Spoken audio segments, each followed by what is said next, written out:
Kuan mga kabungs.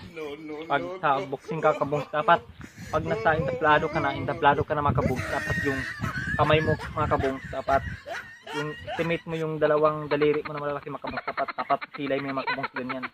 Oh my God! Para yung suntok ng kalaban mga kabungs, pasok talaga sa baba mo mga kabungs. Ang galing! Ang galing!